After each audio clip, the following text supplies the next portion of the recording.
सातम मोही मय जग देखा और मोते संथ अधिक करी लेखा।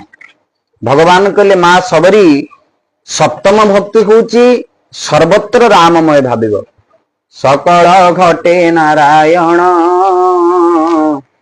बसंती अनादि कारण। गोविंद गोविंद गोविंद पदु गळुछि मक। गोविंद गोविंद गोविंद पदु गळुछि मकरंद।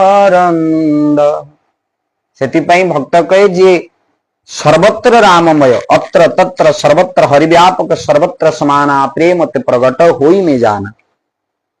अर्थात भगवान कहते हे सबरी सातम मोही मय जग देखा। सबु जागरे राम अछंती बोली चिंता करिबा दरकार। मने पड़े महाभारत रे जेतेबेले द्रौपदी दुशासन वस्त्रहरण करुची समग्र सभा देखुचंती मध्य द्रौपदी को रक्षा करि पारुना।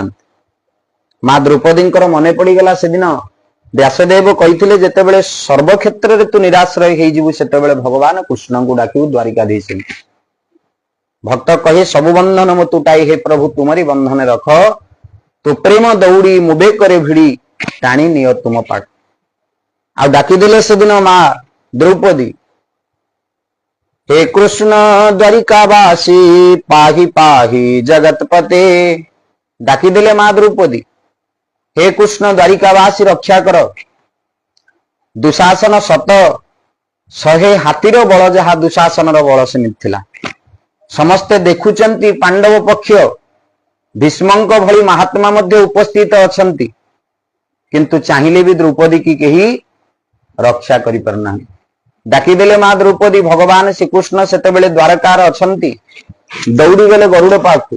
कहले गरुड़ जी तम गाड़ी को एमिति भागरे नबाकु पड़िबो जेमिति मो सुदर्शन चक्र न पहुंचीबा पूर्वरु जेमिति हस्तिनापुरी रे तम गाड़ी जाई पहुंची जीवा दरकार। गरुड़ हाथ जोड़ी देले कहले प्रभु गाड़ी बरं आउ कहार देखंतु मु भड़ा देवी किंतु मो गाड़ी एड़े जोरे प्रभु जाई परिबनी।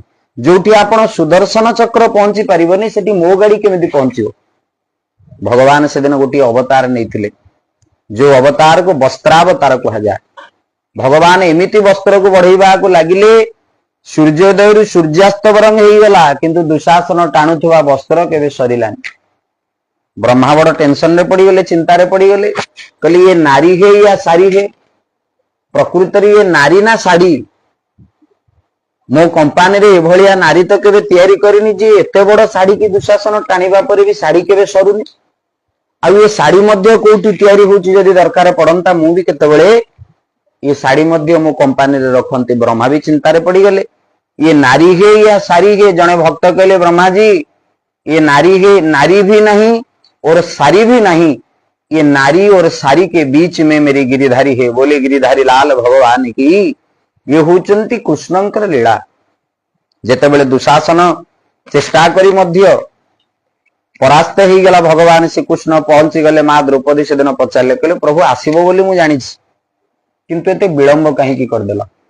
भगवान कृष्ण कहले मोर दोष नहीं केवल तू डाकिबारे भूल करिछु बोली मोर आसीबारे मोर विलंब हैला। माँ द्रौपदी कहले प्रभु बुझी पारलिनी ना तू जेतेबेले मते डाकिलु रक्षा कर को ना रे मते डाकिलु। हे कृष्ण द्वारिकावासी पाही पाही जगतपते। तेणु मु तो सर्वत्र विद्यमान मु एबे भी तोरी द्वारका रे तोरी पाखरे थिली। तू जेतेबेले द्वारिकावासी कहिदेलु मु द्वारका को जाईकी रिटर्न कला बेलु को विलंब हो गला बोले जगन्नाथ भगवान की। तेणु कहिबार कारण भगवान सर्वत्र विद्यमान। जदि से दिन द्रौपदी माँ द्वारिकावास डाकी न थांते ताहले भगवान को द्वारका जाईकी फेरिबा पड़ी न थांता। तेणु भगवान कहते सातम मोही मय जग देखा मोरते अधिक संथ करी लेखा। जे सातम मोही मय जग देखा सर्वत्र राममय जानिबो। सर्वत्र राममय देखिबो हरिव्यापक सर्वत्र समाना प्रेम ते प्रगट होई में जाना। अस प्रभु हृदय अछत विकारी सकल जीव जगत दीन दुखार। भगवान कहते सबरी लो